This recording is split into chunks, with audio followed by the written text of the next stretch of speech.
ایک سوچ بنا لو کہ جب بھی کسی کو کھاتا دیکھو گے تو ٹینشن لینے کے بجائے کیا ہو، خوش ہو جاؤ. اس سے آپ کی ڈپریشن ختم ہوگی، آپ زندگی کو انجوائے کرو گے. پتہ ہے انسان کے ساتھ سارا مسئلہ ہی یہی ہے. یہ جو ہم لوگوں کو ڈپریشن اور ٹینشنیں ہیں نا، اس لیے نہیں ہے کہ ہماری ضرورتیں پوری نہیں ہو رہی، یہ اس لیے ہیں کہ ہم چاہتے ہیں کہ فلاں اتنا آگے نکل گیا تو ہم پیچھے کیوں ہیں، ہم کیوں نہیں کما رہے.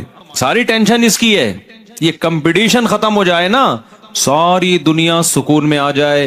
کیونکہ اس زمانے میں یہ رپورٹ ہے کہ پوری دنیا میں انسان کو جس سطح کا رزق مل رہا ہے نا، جس اسٹینڈرڈ کا، اس اسٹینڈرڈ کا رزق اس سے پہلے کبھی بھی نہیں ملا. ایسی لائف انسان کی کبھی رہی نہیں ہے لگژری جیسی اب ہے، سوائے چند ملکوں کے اور چند غریب علاقوں کو اگر آپ مستثنا کر دو. کچھ جگہ ایسی ہیں جہاں لوگ بھوکے مر رہے ہیں، لیکن میجورٹی کی بات کر رہا ہوں. یہ لیونگ اسٹینڈرڈ جو انسان کا آج ہے نا، لباس میں، خوراک میں، رہائش میں، سواری میں، یہ اسٹینڈرڈ آج سے پہلے کبھی بھی بولو نہیں تھا. تو پھر ٹینشن کس بات کی بھائی؟ ٹینشن اس بات کی کہ اس کا مجھ سے بھی اچھا کیوں ہے. اسی میں مر رہے ہیں سارے. آپ مجھے بتاؤ، پہلے پنکھے تھے گرمیوں میں؟ ہمارے پردادا سے بھی ہم اوپر کی طرف جاتے ہیں تو پنکھے بھی نہیں تھے.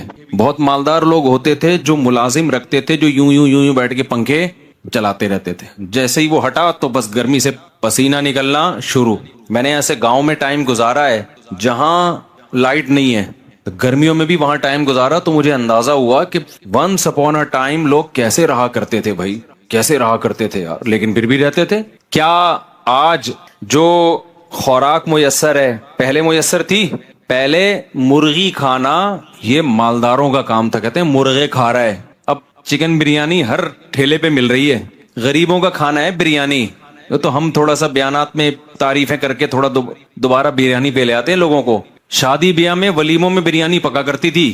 اب تو ہر گھر میں بریانی کی تو کوئی ویلیو نہیں رہی ہے. توہین ہے بریانی کی ہے، لیکن خیر اب ہو رہی ہے توہین، کیا کریں. کتنا چکن کتنی عام ہو گئی ہے، گوشت کتنا عام ہو گیا ہے، انڈے کتنے عام ہو گئے ہیں. پہلے انڈے کھانا مالدار لوگوں کی علامت تھی. خوراک کتنی معیاری ہو گئی انسان کی. لباس کتنا معیاری ہو گیا. 6 10 15 جوڑے سنبھال کے رکھے ہوئے ہیں. ذرا سا پسینہ آیا کپڑے چینج کیے. پہلے نہیں اسی کو سیٹتے رہتے تھے. نہانا کتنا آسان ہو گیا. واش روم میں جاؤ، کھولو شاور، بس کھڑے ہو جاؤ خود بخود آٹومیٹیکلی نہا کے. جیسے آٹومیٹک مشین ہوتی ہے نا، کپڑے ڈالو نکل آئے. مشینیں دیکھ لو. خواتین پہلے کیسے کپڑے دھوتی تھی؟ ہماری مائیں دادیاں ڈنڈے اٹھا اٹھا کے کوٹ رہی ہوتی تھی کپڑوں کو. اب مشین میں ڈالو، دھل دھلا کے آٹومیٹک مشینیں خود ہی سارے پروسیس سے گزر کے کپڑا باہر. اس میں بھی پھر خواتین کہتی ہیں ایکچولی وہ کرتا ہوں. پھر خواتین بہت غصے ہوتی ہیں، کام بہت ہیں. کام کیا ہے بھائی آپ کا؟ کام کیا نہ مردوں کا تھوڑا بہت، مرد کا تو پھر بھی تھوڑا سا باس سے کچھ صلواتیں سن لے گا. آپ کا تو صلواتوں والا کام بھی، پہلے ساسوں سے جو صلواتیں سنا کرتی تھی وہ بھی کیا ہو گیا. ایک تھوڑی سی صلواتوں کی ٹینشن ہوتی تھی، اب وہ بھی کیا ہے. ساس کا تو احترام ہی مارکیٹ سے شارٹ ہو گیا ہے. تو اس میں جو ہے نا پیمپر دیکھو کیا کر رہا ہے آج کل. کتنی بڑی بڑی ذمہ داریاں کس نے اٹھا لی ہیں؟ پیمپروں نے اٹھا لی. تو کتنی لگژری لائف ہے نا انسان کی. لیکن ڈپریشن کم ہو رہی ہے بڑھ رہی ہے؟ کیوں؟ کمپٹیشن. اب ہے اس کی مجھ سے بھی زیادہ. کسی غریب کے گھر پرانے زمانے میں پنکھا لگاتے تھے نا، خوشی سے بے ہوش ہو جاتا کہ یار بٹن دباؤ خود ہی ہوا آ رہی ہے. اب اس پہ ڈپریشن ہو رہی ہے کہ میرے گھر میں اے سی کیوں نہیں ہے. ساری دنیا نے ایئر کنڈیشن لگا لیا، میرے گھر میں کیوں نہیں ہے. تو یہ دماغ میں بٹھا لو، جب تک سکون نہیں ملے گا، جب تک یہ دنیا میں کمپٹیشن اور تقابل کا جذبہ ختم نہیں ہوگا. اور یہ ختم ہوتا ہے دنیا کو مسافر خانہ سمجھنے سے. سمجھتے ہو دنیا کو کیا سمجھنے سے؟ مسافر. علماء کے پاس اگر پیسہ آتا بھی ہے تو لوگ ان کے نا پیسے کو دیکھتے ہیں، یوں کر رہے ہیں یوں کر رہے ہو. بھائی جب نہیں تھا تو کوئی ٹینشن نہیں تھی، کیونکہ کمپٹیشن نہیں ہے. کوئی ان کے دماغ میں تقابل نہیں ہے کہ ہم نے پیسے میں اس سے آگے بڑھنا ہے. اس سے سکون ہے. جب نہیں ہوتا تو نہیں ہوتا، ہوتا ہے تو بھی وہ ٹینشن نہیں ہوتی جو عام لوگوں کو ہو رہی ہوتی ہے کہ بھائی جا بھی سکتا ہے. اللہ تعالیٰ سب کی حفاظت کرے. لیکن یہ جو کمپٹیشن کا جو دماغ میں کھوپڑی میں گھس گیا ہے نا، اس کو کھوپڑی سے کیا کرو؟ نکالو. اس کے بغیر زندگی میں سکون کے علاوہ سب کچھ ملے گا. سکون کے علاوہ سب کچھ. اس کو نکال دو. بات چل پڑی ہے تو میں کمپلیٹلی اسی پر بات کروں ذرا. نبی صلی اللہ علیہ وسلم نے فرمایا کہ دین میں نا اپنے سے اوپر کو دیکھو اور دنیا میں اپنے سے کمتر کو دیکھو. آپ کے گھر اگر پنکھا ہے، آپ اس کو دیکھیں جس کے گھر پنکھا بھی نہیں ہے. ایک تو بڑا مسئلہ یہ ہے کہ انسان کے پاس تھوڑا سا پیسہ آتا ہے نا تو اپنے سے زیادہ مالداروں میں جا کے رہنا شروع کر دیتا ہے. وہ تھوڑا سا پیسہ آیا تو لیونگ اسٹینڈرڈ اپنی اوقات سے زیادہ اونچا, اس کے بعد پھر وہاں جا کے پھر وہی ٹینشن. ابے یار اس کے پاس تو روزانہ گاڑی بدلتا ہے, میں تو 10 سال سے ایک ہی گاڑی لے کے گھوم رہا ہوں. اچھا, مالداروں کے ساتھ ایک بڑا ایشو پتہ ہے کیا ہے؟ کیونکہ انسان کی نیچر ہے کہ وہ عزت تلاش کرتا ہے.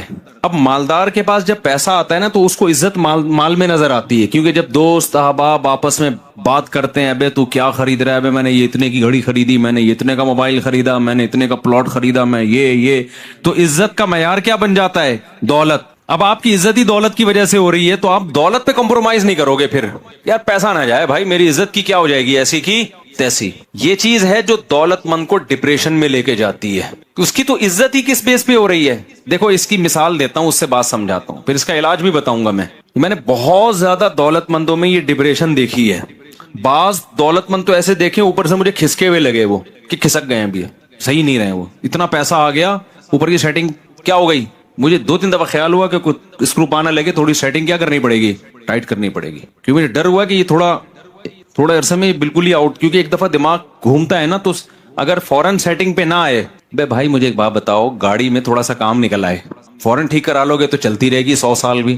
نہیں ٹھیک کراؤ گے تو تھوڑا اور ایک وقت آئے گا کہ میکینک بولے گا بھائی اس کو کباڑ والے کو بیچ دے, اب یہ ریپیئرنگ کے قابل نہیں. تو بعض لوگ کی کھوپڑی آؤٹ ہوئی, اتنے آؤٹ ہو گئے ہیں کہ اب کھول کے دوبارہ ان کو جوڑنا پڑے گا, وہ ریپیئرنگ کے قابل.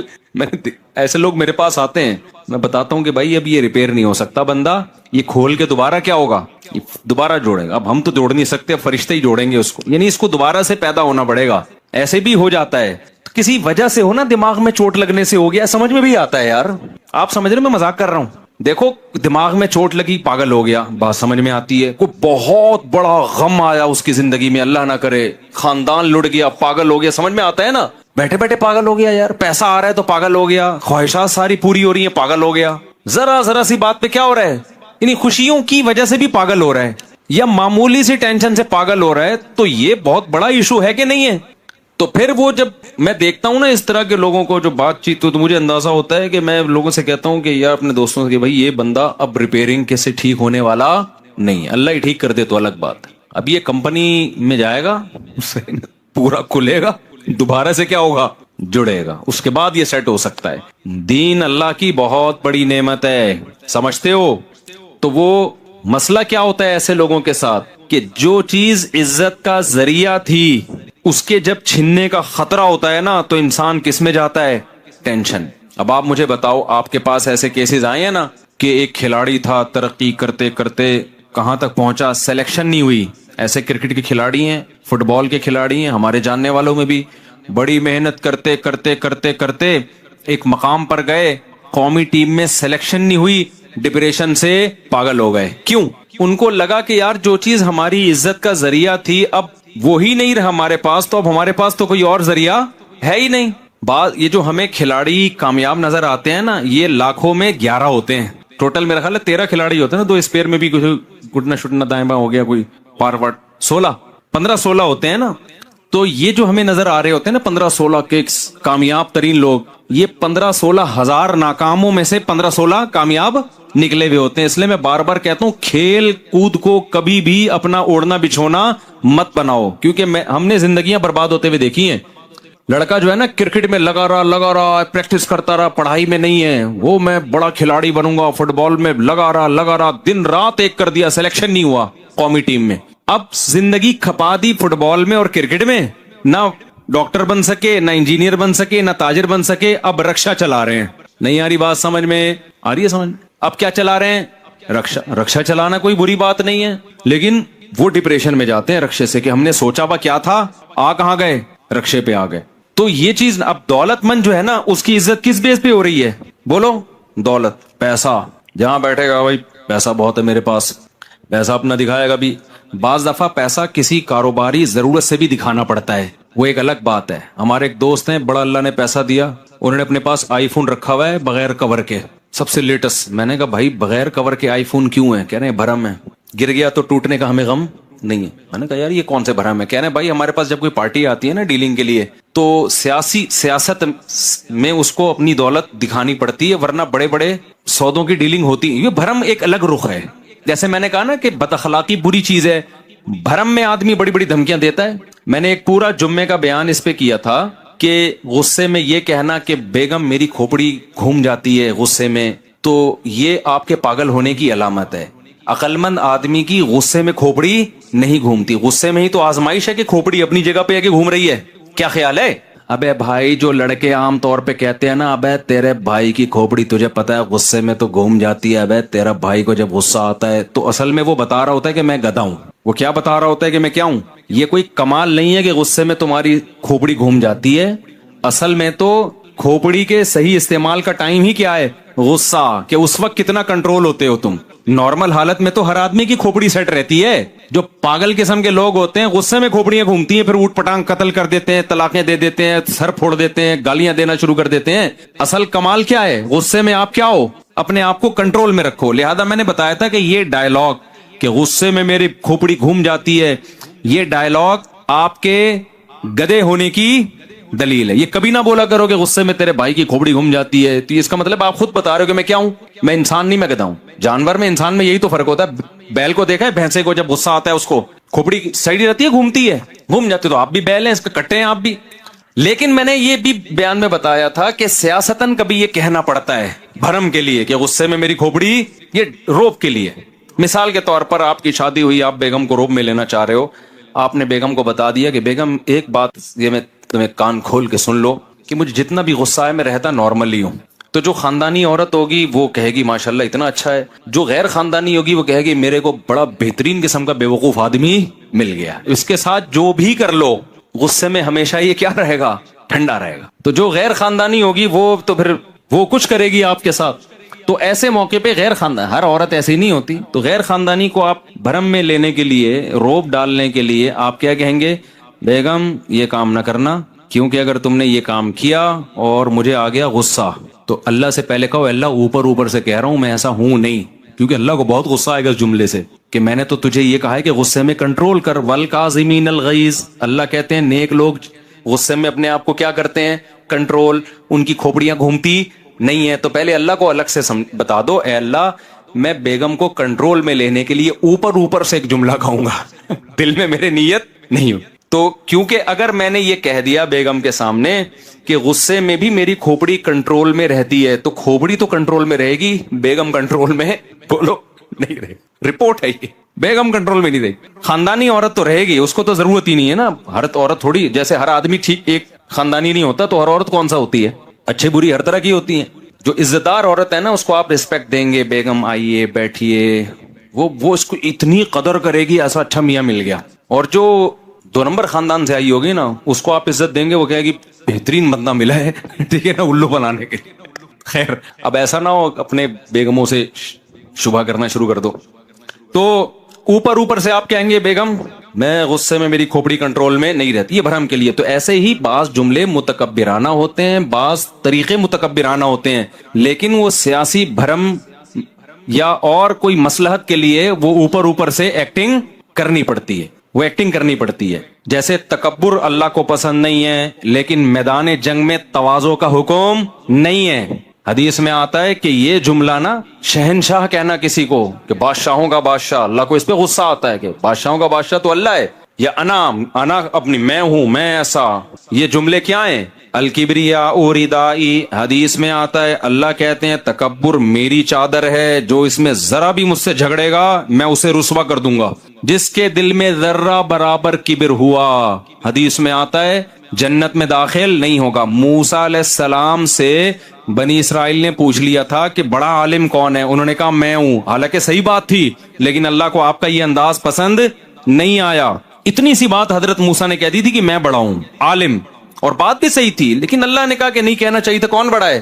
اللہ. تو آپ بتاؤ جب اللہ کو اتنی سی بات پسند نہیں کہ میں بڑا عالم ہوں, تو اللہ کو یہ کہنا کہ میرے جیسا کوئی ہے ہی نہیں ہے بھائی, یہ تو بہت خطرناک ہو گیا نا. لیکن میدان جہاد میں حکم ہے متکبرانہ جملے بولو دشمن کے سامنے, جھوٹ بھی بولو, سفید بال ہیں کالے کر کے جاؤ, بڑھاپا چھپاؤ.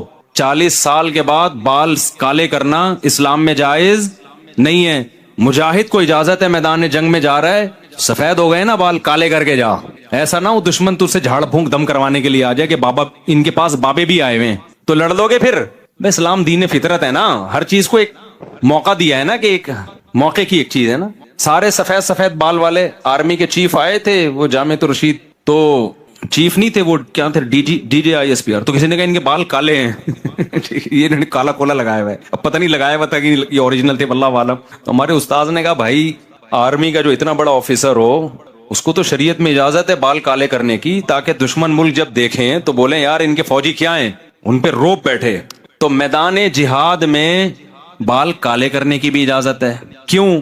دشمن, حالانکہ یہ بھی ایک طرح کا جھوٹ ہو گیا نا بھائی, بال کالے کرو گے تو جو آپ کی حقیقی ایج ہے آپ دشمن کو دھوکہ دے رہے ہو, آپ اس سے کم عمر لگو گے, ایسا ہی ہے نا, جوان لگو گے. تو اسلام کہتا ہے لگو بھائی وہاں جا کے جوان, لیکن آپ کو حق پرستی کا آپ پہ بہت غلبہ تھا, تقویٰ بہت